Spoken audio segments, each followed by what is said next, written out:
Hello and welcome. This is John Struggledork, struggledork.com. This is tape 5 in the Fuller Thinking Brain and Mind series. This for me is really what has always made the most sense to me in terms of understanding Fuller and Fuller design. I really don't get and I don't understand when he gets into his mathematics or he gets into some of his higher thinking. Yet this for me is the simplest for me to understand. So I'm going to share that with you. And let's just start with where Fuller started. The child apprehends only sensorial. The combined complex of different sensorial apprehendings, touch, smell, hear, see, taste, of each special case experience are altogether coordinated in the child's brain to constitute awareness, conceptions. So it's all the smells, all the things that you hear, all the things that you see, all of those start to create conceptions. They start to create awareness. And then all of a sudden we go, awareness is the otherness saying to the observer, see me. Can you see me? Hello, I'm here.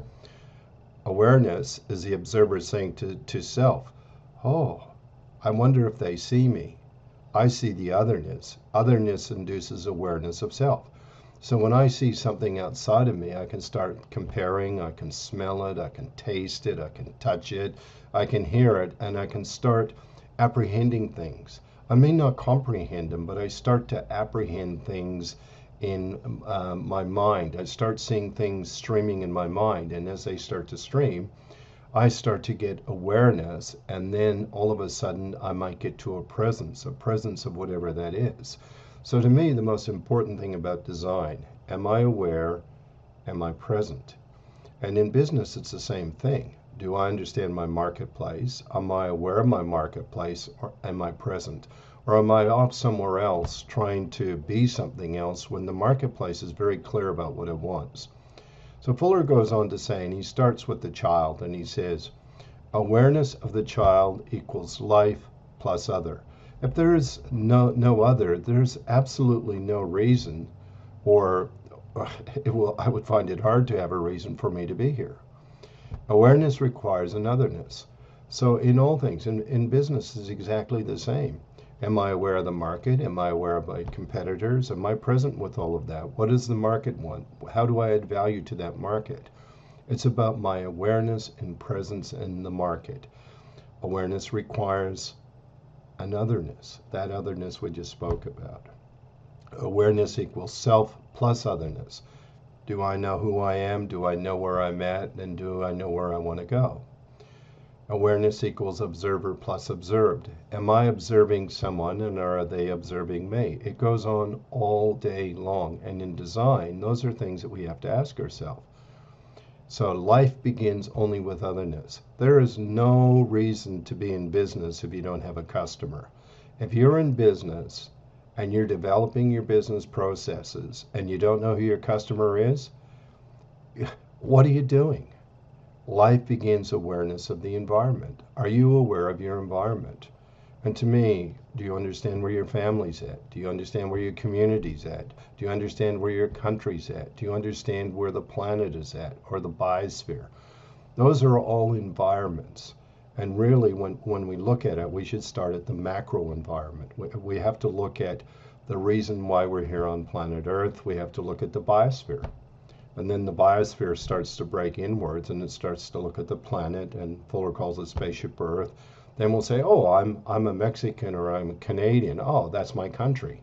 Then we'll go to the community and say, oh, there's a community. This is where we go to school. This is what we do. And then there's the family. We tend to do most things because of our family and because of our love of our family. And it's very important. They're all very different environments under one main environment, the biosphere. Universe to each must be all that is me. Environment in turn must be all that is except me. And so when you're looking at that, you're saying, there's this environment out there. I'm part of it, and I better understand my environment. If I can understand my environment, then I can go to design.